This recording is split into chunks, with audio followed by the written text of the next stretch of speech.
إن الحمد لله نحمده ونستعينه ونستغفره ونعوذ بالله من شرور أنفسنا ومن سيئات أعمالنا. من يهد الله فلا مضل له ومن يضلل فلا هادي له. أشهد أن لا إله إلا الله وحده لا شريك له، وأشهد أن محمدًا عبده ورسوله وصفيه من خلقه وحبيبه.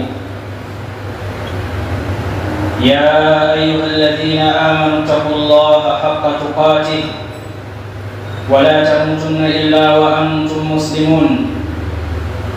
يا أيها الناس اتقوا ربكم الذي خلقكم من نفس واحدة وخلق منها زوجها وبث منهما رجالا كثيرا ونساء. واتقوا الله الذي تساءلون به والأرحام إن الله كان عليكم رقيبا. يا أيها الذين آمنوا اتقوا الله وقولوا قولا سديدا يصلح لكم أعمالكم ويغفر لكم ذنوبكم، ومن يطع الله ورسوله فقد فاز فوزا عظيما. أما بعد، فإن أصدق الحديث كتاب الله تعالى، وخير الهدي هدي محمد صلى الله عليه وسلم، وشر الأمور محدثاتها، وكل محدثة بدعة، وكل بدعة ضلالة، وكل ضلالة في النار. أعاذنا الله وإياكم من عذاب النار. أيها الناس عباد الله، أوصيكم وأوصي نفسي بتقوى الله العظيم، إنه قد فاز المتقون. Ndugu zangu Waislamu, awali ya yote na kuhusieni pamoja na kuihusia nafsi yangu juu ya swala zima la kumcha Allah subhanahu wa ta'ala. Kwa hakika wale wenye kumcha Allah subhanahu wa ta'ala ni wenye kufaulu. Enyi watu waja wa Allah, bil amsi alqalil kunna nastaqbilu hadha ash-shahr al-karim. Katika masiku machache yaliyopita tulikuwa tunaukaribisha huu mwezi mtukufu wa Ramadhani. Wa fi hadhihi al-ayyam nasumu ayyamahu al-akhira, na katika siku zetu hizi tunafunga masiku ya mwisho kabisa katika huu mwezi wa Ramadhani. Faya asra'a murura al-ayyam wal layali, basi ni haraka iliyoje namna ambavyo masiku yanakwenda haraka. Jambo kama hili ikhwani fillah, fa inna fi mururiha wa sur'atiha ibratan lilmu'tabarin. Katika jambo la masiku haya kwenda haraka, ndani yake kuna mauidha na kuna mazingatio lilmu'tabarin, kwa wale ambao watazingatia hayo. Yaqulu al-Mawla tabaraka wa ta'ala, yuqallibu Allahu al-layla wan-nahara inna fi dhalika la'ibratan lil absar. Allah subhanahu wa ta'ala anasema katika sura an-Nur, yuqallibu Allahu al-layla wan-nahara, Allah subhanahu wa ta'ala anageuza usiku kwa mchana, masiku yanakuwa yanapishana. Katika jambo kama hili Allah subhanahu wa ta'ala anasema, inna fi dhalika la'ibra, hakika katika kupishana huko kwa masiku kuna ndani yake mazingatio liulil absar, kwa wale ambao wana uoni. Ikhwani fillah, twendeni pamoja katika dakika chache hizi za khutba tupate mazingatio ndani ya kwenda haraka kwa haya masiku, kama ambavyo ndio tukiikaribisha Ramadhani katika masiku machache yaliyopita. Tuchukue mawaidha kadhalika hivyo hivyo, ndivyo ambavyo umri wetu sisi unakwenda unaisha. Yaqulu al-Hasan al-Basri, ibn Adam innama anta ayyamun, anasema al-Hasan al-Basri, ewe mwanadamu, kumbuka kwamba wewe ni mkusanyiko wa masiku. Kullama madha yawmun au kullama dhahaba yawmun dhahaba ba'duk, kila ambapo siku moja inaondoka ndipo sehemu katika wewe unaondoka. Tuchukue mazingatio ndugu zangu katika kwenda huko haraka kwa masiku, katika kuondoka kwa haraka haya masiku ya Ramadhani. Famadha qaddamta lillah, kila mtu ajiulize ni jambo gani amelitanguliza kwa ajili ya Allah subhanahu wa ta'ala. Wa hal anta musta'idun liliqa'i, na kwamba je, uko tayari wewe kukutana na Allah subhanahu wa ta'ala katika hali hii? Ali ibn Umar radhiyallahu anhuma amesimulia sahaba wa Mtume Abdullah ibn Umar, Allah ameradhia na baba yake, akisema kuntu ma'a Rasulillah sallallahu alayhi wasallam, siku moja nilikuwa na Mtume sallallahu alayhi wasallam. Fajaahu rajulun min al-ansar, akamjia mtu mmoja katika masahaba wa Madina.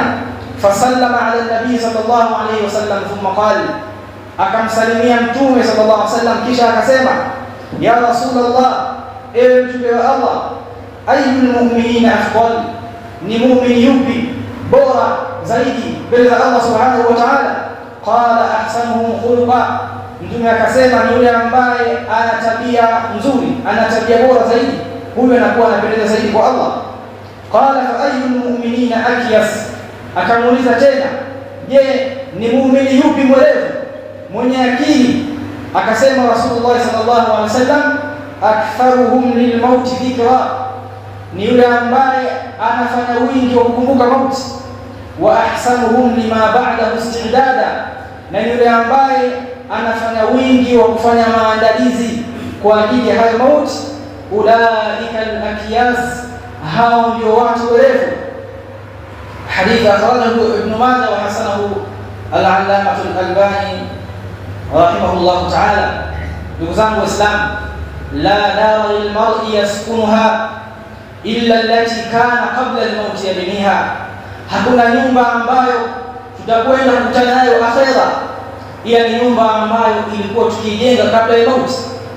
Yule ambaye ataijenga nyumba hiyo kwa kheri, kwa kutanguliza matendo mazuri, basi yatakuwa mazuri mno mafikio yake kwa Allah subhanahu wa ta'ala.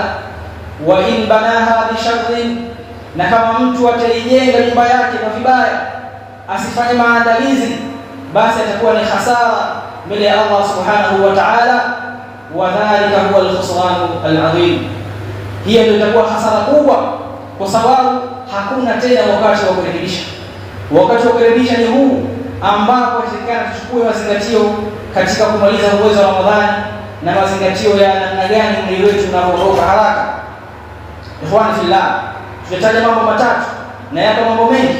Haya mambo matatu iwe ni ishara katika yale mambo ambayo kila mtu awe na azma ya kuendeleza haya mambo katika baada ya huu mwezi wa Ramadhani, katika uzuri wa kufanya maandalizi ya kuiandaa nyumba ya akhira.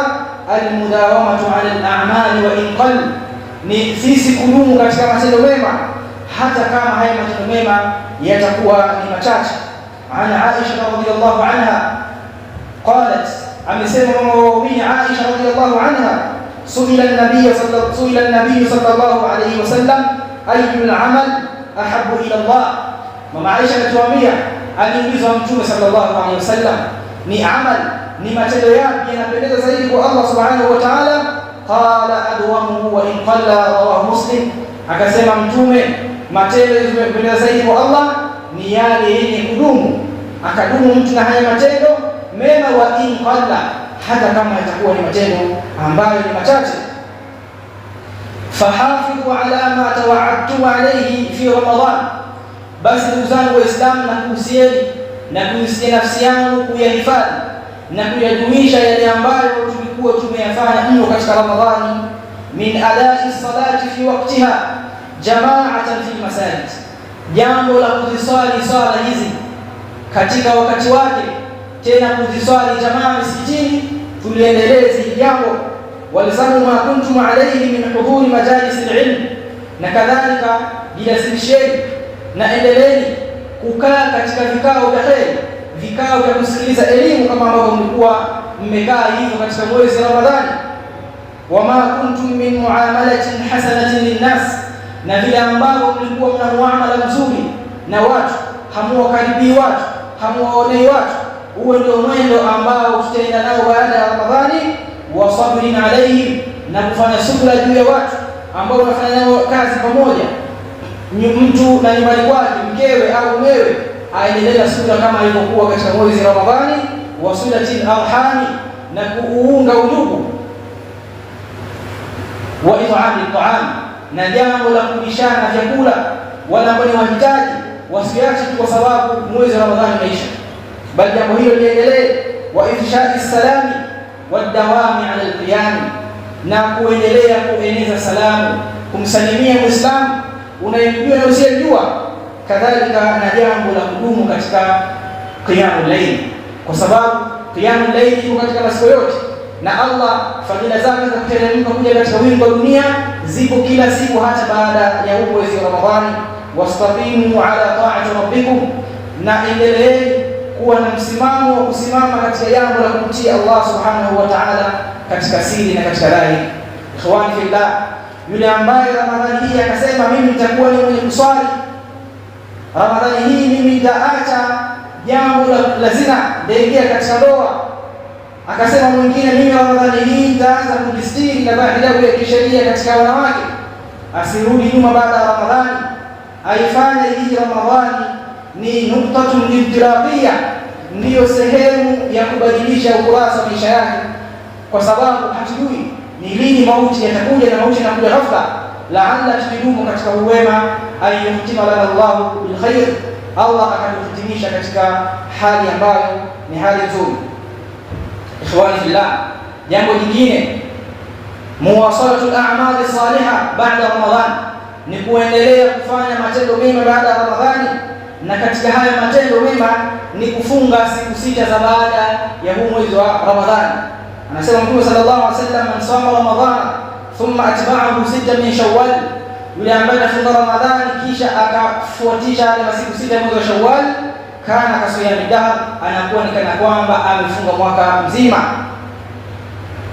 Wa kanu yaqulun, na wema waliotangulia walikuwa wakisema, min alamati qubuli alhasana alhasanatu ba'daha, walikuwa wakisema wema waliotangulia ya kwamba katika dalili na ishara za kukubaliwa matendo mema ni mtu kuendelea na matendo mema baada ya hayo ambayo ameyafanya.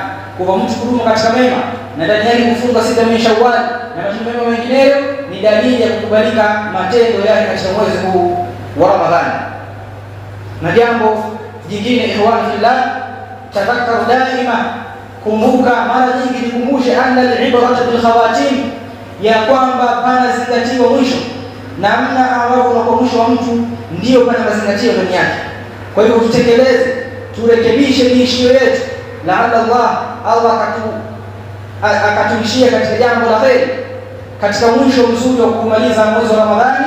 Tukithirishe istighfar, kumwomba Allah msamaha na kufanya tauba, na hivyo ilikuwa mwendo wa waja wema baada ya kumaliza matendo mema, wakimwomba Allah msamaha. Mtume sallallahu alaihi wasallam, imethibiti katika hadithi, ilikuwa yeye sallallahu alaihi wasallam idha sarafa min salati istaghfara 3, alikuwa akimaliza sala yake anamuomba Allah msamaha mara 3, na katika ametoka katika ibada, bali Allah amemwambia mtume wake sallallahu mwisho kabisa wa uhai wake, idha jaa nasrullahi wal fath wa ra'aita an-nasa yadkhuluna fi dinillahi afwaja fasabbih bihamdi rabbika wastaghfirhu innahu kana tawwaba.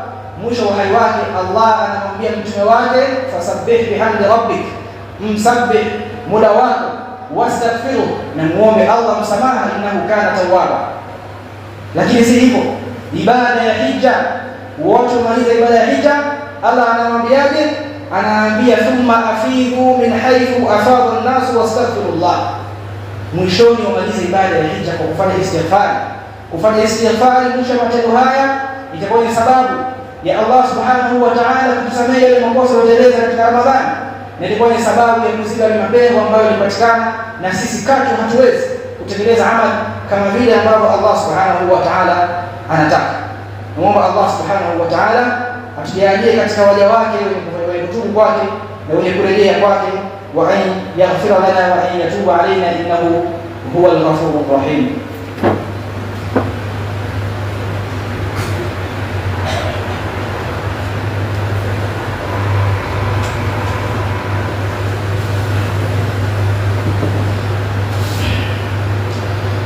الحمد لله على إحسانه والشكر له على توفيقه وامتنانه، وأشهد أن لا إله إلا الله وحده لا شريك له تعظيما لشأنه، وأشهد أن محمدا عبده ورسوله الداعي إلى رضوانه صلوات الله وسلامه عليه وعلى آله وأصحابه وأتباعه. نوزان الإسلام، لقد شرع الله لكم في ختام شهركم أعمالا صالحة. Allah subhanahu wa ta'ala ametuwekea katika sheria yetu ya Kiislamu mwisho wa mwezi wa Ramadhani matendo mema maalum, ambayo haya matendo tajburuna biha naqsa siyamikum, mtaziba mapengo ya mapungufu yaliyopatikana katika ibada ya somo mwezi wa Ramadhani. Ibadati tazidukum min Allahi qurba, ibada ambazo zitakuzidishieni kwa Allah ukarimu, wa fi imanikum quwwa, na ibada ambazo zitaongeza nguvu ya imani, wa fi sijili a'malikum hasanat, na ibada ambazo zitakwenda kuongeza mema katika vitabu vingi vya matendo. Katika hayo tutataja ibada tatu bila ikhtisari. Jambo la mwanzo, ikhraju zakatul fitr, ni kutoa zakatul fitr, ambayo hili jambo la zakatul fitr ni fardhun wajib, ni faradhi, tena ni jambo la wajib ambalo Allah ameliweka sheria ili katika moja ya hikma zake iliyokuja katika hadithi, iwe ni tu'matun lil masakin, iwe ni chakula kwa ajili ya maskini, wa tuhratun lisaimi, na iwe ni tahara ya kumtaharisha yule mwenye kufunga kutokana na upungufu katika ibada yake ya somo. Imekuja hadithi akisimulia sahaba ibn Umar radhiyallahu anhuma ya kwamba alifaradhisha Mtume sallallahu alayhi wasallam kutoa zakatul fitri min sa'in min tamri, aidha mtu atoe pishi moja ya tende au sa'in min sha'ir, au atoe pishi ya ngano. Ala al-abdi wal hurri, anatakiwa atoe zakatul fitri mtu ambaye ni mtumwa na mtu ambaye ni huru, mwanamume, mwanamke, na mdogo na mkubwa katika Uislamu, ni lazima itolewe zakatul fitri. Na katika jambo ambalo wanasema ulama, watukhraju zakatul fitri min ammati ta'amil balad, yatakikana kitolewe chakula kile ambacho kinatumiwa mno na watu, hasa katika siku za minasaba ya sikukuu kama hivi. Katika miji yetu na kama vile mchele, tena mtu atoe mchele mzuri, wala yajuzu radii, wala haijuzu mtu atoe chakula ambacho ni kibovu, mchele ambao ni wa daraja ya chini. Fallahu tayyibun, kwa sababu Allah subhanahu wa ta'ala ni mzuri na anapenda vitu vizuri. Kwa hivyo ajitolee mtu yeye mwenyewe na awatolee wale ambao wako chini yake, katika mke na watoto, labda na ndugu wako chini yake, yeye anasimamia kuwalisha na mfano wake, anatakia awatolee, maadamu tu yeye anao uwezo wa kuwalisha hao walio chini yake katika usiku na mchana wa siku ya Eid, basi ziada anatakiwa awatolee. Hata kama ni mtoto anatakiwa atolewe. Mtu ataangalia pishi ya hiki chakula cha mchele ambayo ni takriban kilo 2.5, atapiga hesabu juu yake yeye na wale wanatakiwa watolee. Halafu chakula hicho anatakiwa wapewe maskini, iwe ni sababu ya kuwazuia wao na kuomba katika siku ya Eid. Na ulama wanataja ya kwamba inajuzu huu mkusanyiko wa chakula ambacho mtu anatoa zakatul fitr akampatia maskini mmoja, au la akagawanya kuwapa maskini kadhaa. Lakini katika hii maulama wamebainisha muda wa namna gani itolewe zakatul fitr. Muda bora wa kutoa zakatul fitr ni ile asubuhi kabla ya sala ya Eid, lakini inajuzu mtu akatoa zakatul fitr kwa siku moja au siku mbili kabla. Lakini jamhuri ya maulama, yani maulama wengi, wanaona haijuzu mtu kutoa zakatul fitr mali au akatoa pesa. Kwa nini? Kwa sababu kufanya hivyo ni kwenda kinyume na yale ambayo Mtume amesema kitolewe chakula, bali zama zile zilikuwa pesa lakini hazikutolewa. Musalama aliamrishwa kitolewe chakula. Kwa hivyo isimpite hii kheri Muislamu. Hii kheri haihitaji mtu awe mtajiri, inatakikana tu mtu awe na uwezo wa kulisha familia yake. Akiwa na uwezo huo, basi ajiangalie kama anaweza kutoa zakatul fitr, atoe kwa kiwango hicho ambacho tumekitaja. Na jambo lingine, ikhwan fillah, katika mwisho huu mwezi ni kufanya takbir, kumkabir Allah subhanahu wa ta'ala, kwa kule Allah ametuwezesha kumkamilisha hii ibada ya saum, kama alivyosema Allah, wa litukmilu iddata wa litukabbiru Allah ala ma hadakum, ili muikamilishe idadi ya masiku haya ya Ramadhani na mumtukuze Allah subhanahu wa ta'ala ala ma hadakum, kwa vile ambavyo Allah amekuongozeni. Kakufanyia wepesi kufunga Ramadhani, hajakubeni maradhi, mmemaliza salama, wala la'allakum tashkurun, ili muweze kumshukuru Allah subhanahu wa ta'ala. Baada tu ya kuwa na mwezi, tukaambiwa kesho ni Eid. Jioni ya leo tunaanza na kufanya takbir mpaka pale ambapo imamu atakwenda katika hutuba ya Eid kwa kusema Allahu akbar, Allahu akbar, Allahu akbar walillahi alhamd, au sia zingine ambazo zimekuja katika sheria katika kumkabiri Allah subhanahu wa ta'ala. Na jambo lingine, ikhwan fillah, ni jambo la salatu Eid, sala ya Eid, na kujiandaa kwenda katika sala ya Eid. Sala ya Eid ni katika ishara na nembo za Uislamu. Watu wanakwenda kusanyika pamoja kuonyesha namna ambavyo Uislamu ni kitu kimoja, namna ambavyo wanamshukuru Allah subhanahu wa ta'ala, na namna ambavyo wamekuwa pamoja katika kusimamia jambo lao la dini. Ilifikia hatua Mtume sallallahu alaihi wasallam, hadithi inasimuliwa na sahaba Ummu Atiya radhiyallahu anha, anasema amara Rasulullah sallallahu alaihi wasallam an nukhrijuhunna fil fitr wal adha, alituamrisha sisi tuwatoe waende katika kusali Eid, katika sala Eid al-Fitr au al-Adha, al-awat wal-huyad, tuwatoe mpaka wale wasichana wadogo ambao huwa rangi hawana nyumbani, na hata wanawake katika ada zao za mwezi, nao watoke wende katika swala ya Eid.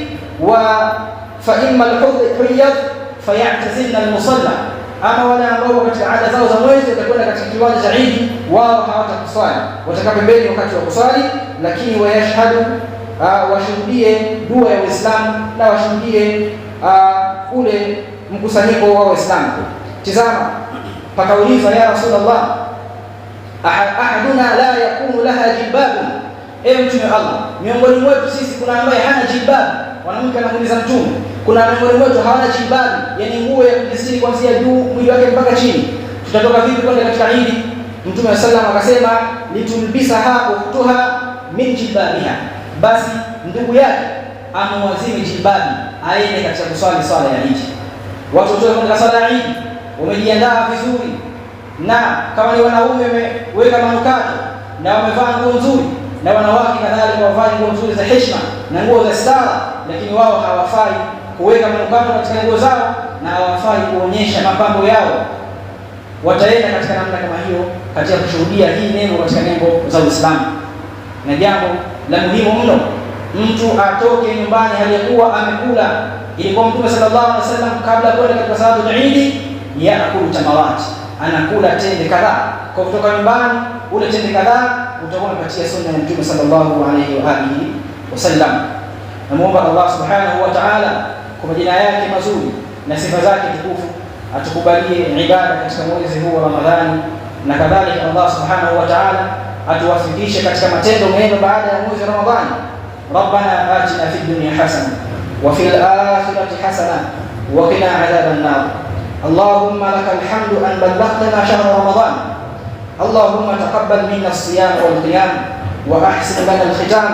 Allahumma ijbur kasrana ala firaq shahrina wa a'idhu alayna a'waman 'adida wa azminatin 'adida waj'alhu shahidan lana la 'alayna. اللهم اجعلنا من عتقائك من النار واجعله فيه من المقبولين الفائزين. وآخر دعوانا أن الحمد لله رب العالمين.